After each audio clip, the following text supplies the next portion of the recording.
1984 by George Orwell.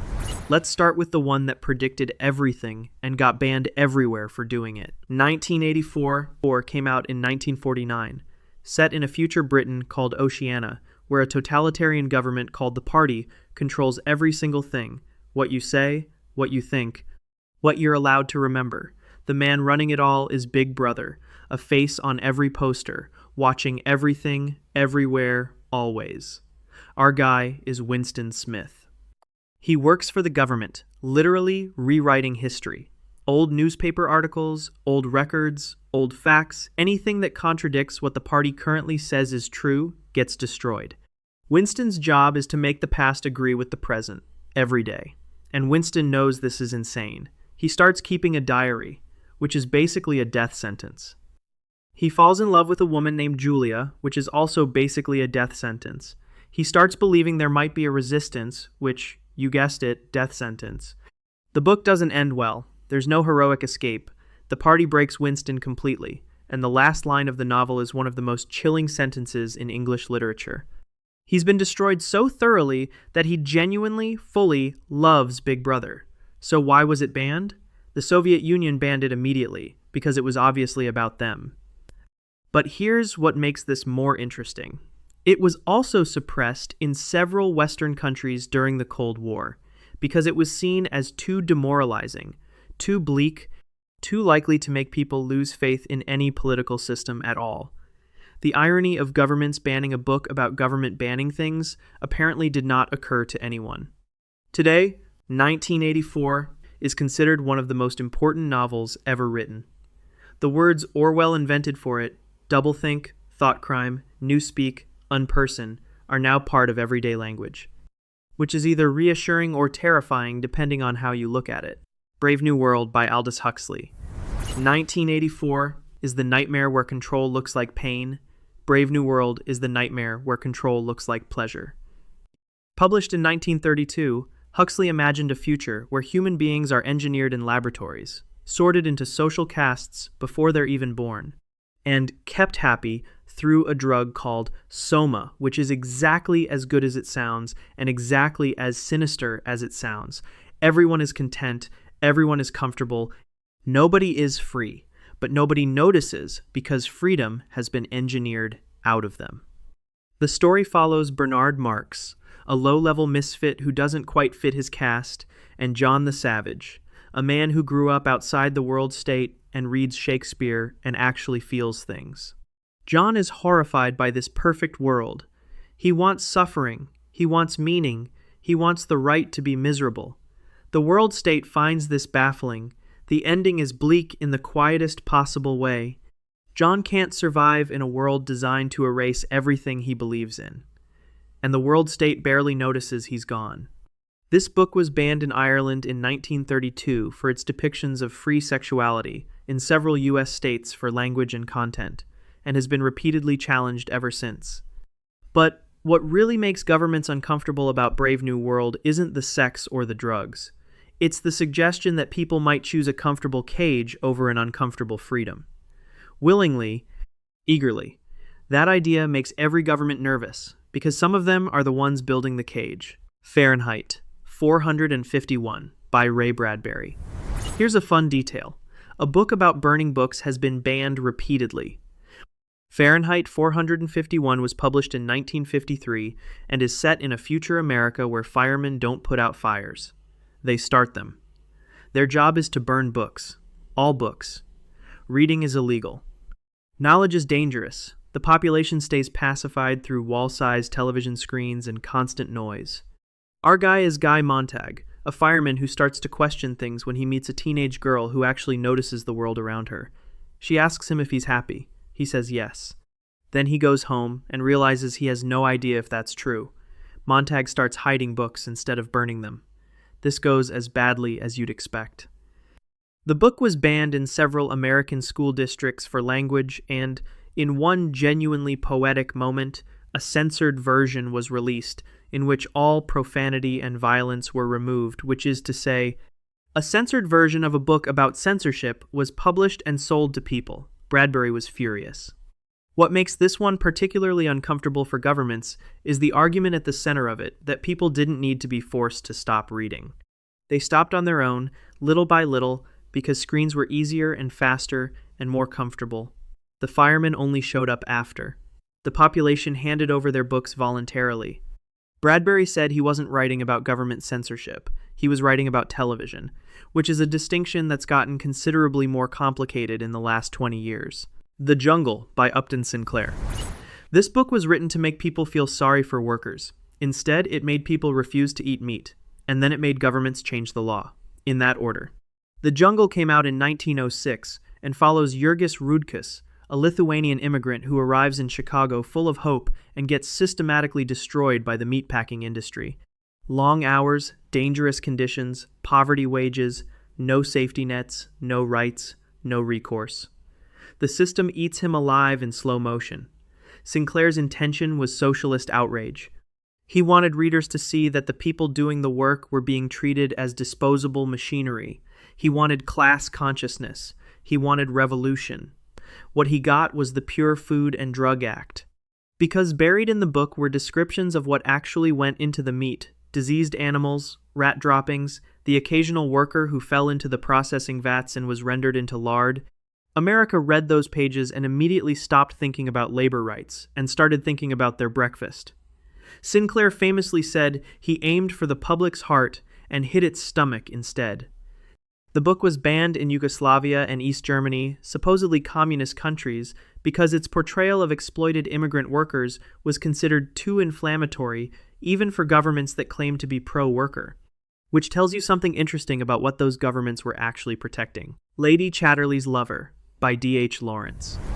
Let's be clear about what this book actually is, because the reputation has somewhat overtaken the reality. Lady Chatterley's Lover, published privately in 1928, is about a woman from the upper class who falls in love with the gamekeeper on her husband's estate. Her husband was paralyzed in the war.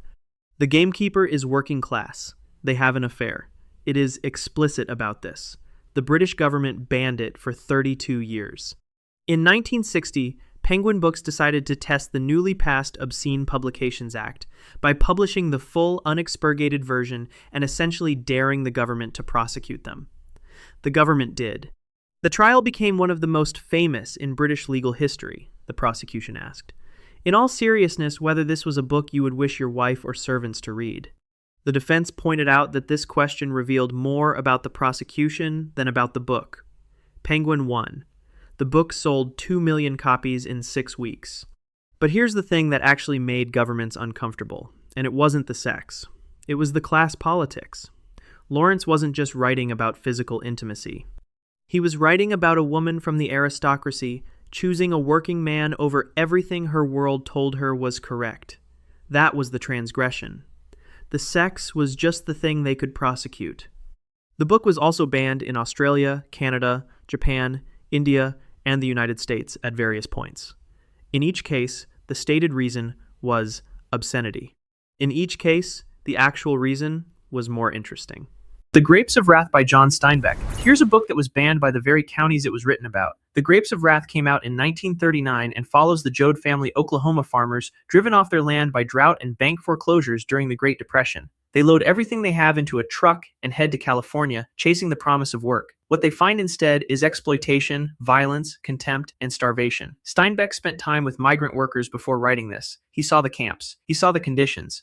He wrote it all down, and he did not soften a single detail. Kern County, California, one of the main counties where migrant workers actually lived, burned the book publicly and banned it from their libraries. The argument was that it was communist propaganda, that it was damaging to California's reputation, that it was full of falsehoods. The Congressional La Follette Civil Liberties Committee investigated and found that the conditions Steinbeck described were accurate, sometimes more accurate than the book. The novel also upset conservative groups in the U.S. for its portrayal of religion, its sympathetic treatment of socialism, and a final scene involving an act of human compassion so raw and unexpected that it still provokes strong reactions today. Steinbeck won the Pulitzer Prize for it in 1940. He won the Nobel Prize for Literature in 1962, with this book cited specifically. The people who burned it are footnotes. The book is still in print. Dr. Zhivago by Boris. Pasternak, this one comes with a CIA subplot, which feels like it shouldn't be real, but is. Dr. Zhivago was written by Russian poet Boris Pasternak during and after the Second World War. It follows Yuri Zhivago, a doctor and poet, through the Russian Revolution and its aftermath, and it does not celebrate the revolution. It treats it as a catastrophe that swallowed ordinary people's lives whole. It portrays the Bolsheviks not as heroes, but as ideological machines that ground human beings into dust. The Soviet government refused to publish it. Pasternak was told, in the particular Soviet way of telling people things, that the book would not be appearing. An Italian publisher got hold of the manuscript anyway. It was published in Italy in 1957. It was then translated into dozens of languages and spread across the world. In 1958, Pasternak was awarded the Nobel Prize in Literature. The Soviet government forced him to decline it. He was expelled from the Soviet Writers' Union. He was denounced publicly and repeatedly. He died 2 years later under immense pressure, effectively broken. Here is the CIA subplot. The US government, recognizing that the book was an extraordinary piece of anti-Soviet material, covertly arranged for Russian-language copies to be printed and distributed at the 1958 World's Fair in Brussels, specifically targeting Soviet citizens attending. They figured the best weapon against Soviet propaganda was a great Russian novel the Soviet government was terrified of. They were right. The book was banned in the USSR until 1988. The autobiography of Malcolm X as told to Alex Haley. This book was dangerous not because it was fictional, but because it was true. Published in 1965, it is the story of Malcolm X's life as he told it to journalist Alex Haley, his childhood, his father's murder by white supremacists, his years in prison, his conversion to Islam, his rise as one of the most powerful voices in the Black civil rights movement, his break from the Nation of Islam, and his assassination, which happened before the book was even finished. It was banned in American prisons almost immediately. Think about that for a second. The autobiography of a man whose transformation began in prison was banned in prisons. It has been repeatedly challenged in schools and libraries across the United States, usually for its language and its direct, unsparing criticism of white America and its institutions. It has been described by challenge committees as anti-American. What makes governments and institutions uncomfortable about this book isn't the anger in it, it's the intelligence. Malcolm X was a brilliant man, and the book is a meticulous, lucid account of exactly how and why a system produces the kind of rage he carried. You can follow the logic every step of the way. There's no confusion about the cause and effect. That clarity is what makes it dangerous. Anger you can dismiss. Argument you cannot. Ulysses by James Joyce.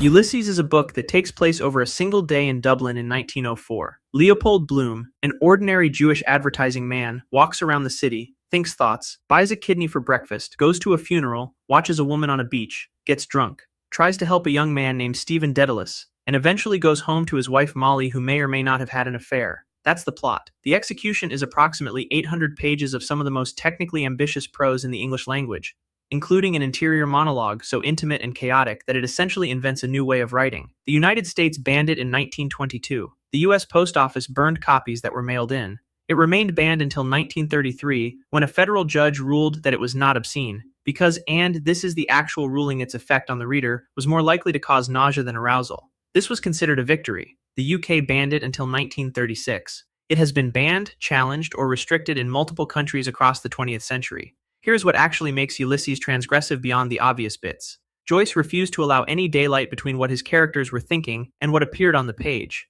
Private thoughts are ugly, circular, sexual, petty, tender, and embarrassing. Joyce put all of that on paper without flinching and without judging. That honesty, not about sex specifically, but about consciousness itself, is what governments found impossible to allow. If you've ever been told Ulysses is unreadable, by the way, the first 100 pages are genuinely difficult, and then it becomes one of the funniest books you will ever encounter. That's the part nobody tells you. The Satanic Verses by Salman Rushdie. We end here because no book on this list produced consequences quite like this one. The Satanic Verses was published in 1988. It's a sprawling, surreal, magical realist novel about two Indian actors who survive a plane bombing and fall to Earth, transformed, one becoming more angelic, one more demonic. It's a book about immigration, about identity, about what happens to a person when they are caught between two cultures and belong fully to neither. It is also, in certain dream sequences, a fictional retelling that reimagines aspects of Islamic history, including a prophet figure who closely resembles Muhammad, presented in ways that many Muslims found deeply and personally offensive. The backlash was unlike anything in modern literary history. The book was banned outright in India, Pakistan, Saudi Arabia, Egypt, and numerous other countries. Bookstores in the UK and United States were firebombed. Translators and publishers associated with the book were attacked. The Japanese translator was stabbed to death. The Italian translator was seriously wounded. And in 1989, Ayatollah Khomeini of Iran issued a fatwa, a religious edict calling for Rushdie's death, not a condemnation. not a legal challenge, a death sentence issued by a head of state against a British citizen for writing a novel. Rushdie went into hiding. He lived under police protection for nearly a decade, moving constantly, living under different names. He has said that he felt he had somehow caused this, that he should have known better. He has also said that he rejected that conclusion. In 2022, a man attacked Rushdie on stage at a literary event in New York, stabbing him multiple times. Rushdie survived, but lost the sight in one eye. The book is still banned in several countries. Rushdie is still alive. The debate about what writing is allowed to say about religion, about faith, about the sacred, that debate has not been resolved. It probably never will be. That's 10 books, 10 governments, 10 different versions of the same decision, that some ideas are too dangerous to exist freely on a shelf. The thing is, every single one of these books is still in print. Every government that banned them is either gone, embarrassed about it, or both. The books outlasted them. They always do. If you want to know what a government is afraid of, look at what it bans.